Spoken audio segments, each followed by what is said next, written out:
welcome to Medicine Boys. This is a psychiatry lecture, and it's actually about understanding Carl Gustav Jung. And this is lecture 1. So let's talk about the nature of the archetypes. The word is spelled archetypes.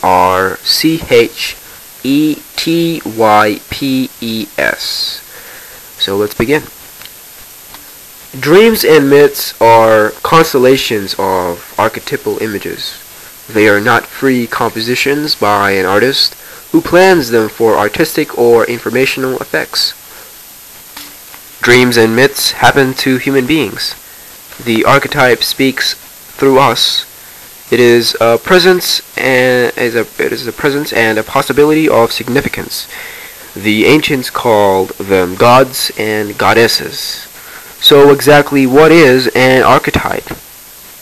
Jung discovered that humans have a preconscious psychic disposition that enables a man to react in a human manner.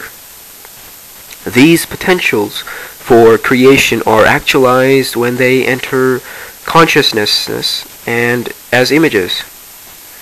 There is a very important distinction between the unconscious pre-existent disposition and the archetypal image. So where do the archetypes come from? We are born with these patterns which structure our imagination and make it distinctly human. In other words, archetypes are elemental forces which play a vital role in the creation of the world and of the human mind itself. The ancients called them elemental spirits. So how do these things operate? Jung found the archetypal patterns and images in every culture and in every time period of human history. They behaved according to the same laws in all cases. He postulated the universal unconscious to account for this fact. We humans do not have separate personal unconscious minds. We share a single universal unconscious. Mind is rooted in the unconscious just as a tree is rooted in the ground. So imagine the universal unconscious as a cosmic computer. Our minds are subdirectories of the root directory. The directories of the cosmic computer to which we can gain access are filled with the myths of the human species. Modern man fancies that he has escaped the myths through his conscious repudiation of revealed religion in favor of a purely rational, natural religion. But consider his theories of human origin. In the beginning, there was a Big Bang, a cosmic explosion. This is an image from which reason may begin to work, but it is not itself a rational statement. It is a mythical construct. Consider the theory of biological evolution. Man's ancestors emerged from the seas, and they in turn emerged from a cosmic soup of DNA. The majority of creation myths also begin with the same image of man emerging from primordial oceans. So let's now talk about the shadow, Carl Gustav Jung's most famous theory. The most basic potential for patterning is the shadow archetype.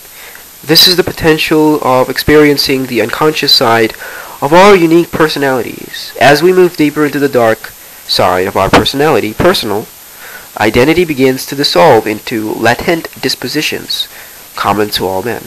We experience the chaos which indicates that we are drawing close to the material structure of psychic life.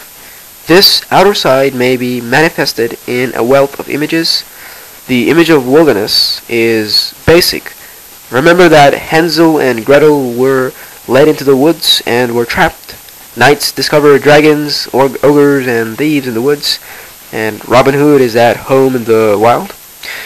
The image may be that of the mob and its underworld, an urban equivalent in which Pretty Boy Floyd is a hero.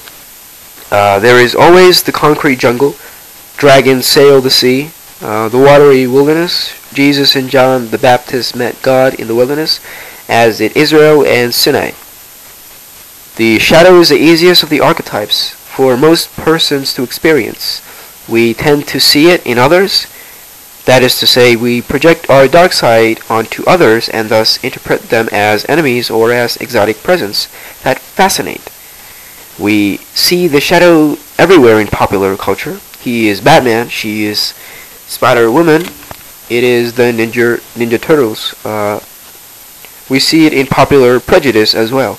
We imagine that the black man is our enemy, that communists are devils. We incline towards Hawaii as the land of paradise.